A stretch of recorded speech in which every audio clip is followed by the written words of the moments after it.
এই বলে ও কলি চলে গেল। কলি যাওয়ার পর চারজন ডাকাত একটা গাছের তলায় বসলো।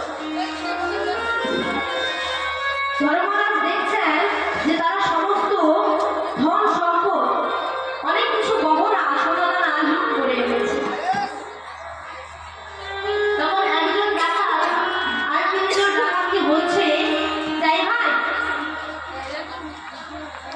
অনেক তো দেরি হয়েছে, এবার আমাদের প্রচন্ড খিদে পেয়েছে, এক কাজ করি, তোরা দুজন এখানে এইগুলো পাহারা দে আর আমরা দুজন খেতে যাই। এই বলে দুটো ডাকাত সেখানে সোনাদানা গহনা পাহারা দিচ্ছিল আর দুটো ডাকাত খেতে চলে গিয়েছে। যেই দুটো ডাকাত খেতে গিয়েছিল সেই দুটো ডাকাত খাওয়ার খেয়ে বলছে যে ওরা দুজন তো ওখানে সোনাদানা পাহারা দিচ্ছে, আমরা এক কাজ করি, ওদের জন্য যে খাবারটা আমরা নিয়ে যাবো ওতে আমরা বিষ মিশিয়ে আর ওই বিষ মেশানো খাওয়ার খেয়ে ওরা মারা যাবে আর তখন সমস্ত ধন সম্পদ সমস্ত কিছু আমাদের হয়ে যাবে। এই বলে দুটো ডাকাত খাওয়া নিয়ে যাচ্ছে। আর এখানে যেই দুটো ডাকাত পাহারা দিচ্ছিল তখন তারা মনে মনে ভাবছে যে ওরা দুজন তো ওখানে খাবার খেতে গিয়েছে, ওরা তখন আসবে, তখন আমরা ওদেরকে বন্দুক দিয়ে মেরে ফেলবো আর এই সমস্ত সোনাদানা গহনা আমাদের হয়ে যাবে। এই বলে যেই না সেই দুটো ডাকাত এসেছে অমনি এখানে যে দুটো ডাকাত পাহারা দিচ্ছিল তারা ওদেরকে মেরে ফেলছে। মেরে ফেলার পর তারা বলছে যে অনেক দেরি হয়ে গিয়েছে, এক কাজ করি, ওরা যেই খাবারগুলো আমাদের জন্য এনেছিল সেগুলো আমরা খেয়ে এইগুলো সমস্ত কিছু নিয়ে বাড়ি চলে যাই।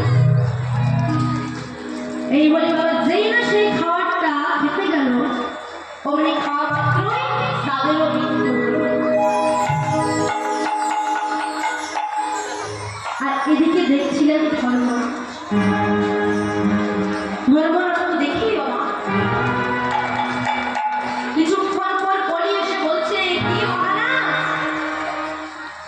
আপনি আমার কাজটা দেখতে পেলেন তো? আমার কাজ হচ্ছে যেখানে আপনি ধর্মের সৃষ্টি করবেন সেখানে আমি অধর্মের সৃষ্টি করব। ত্যাগ পদকর্তা বলছে যে ধর্ম কলম রঘুত। আরো কি বললেন? মহিলায় অসাধারী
Be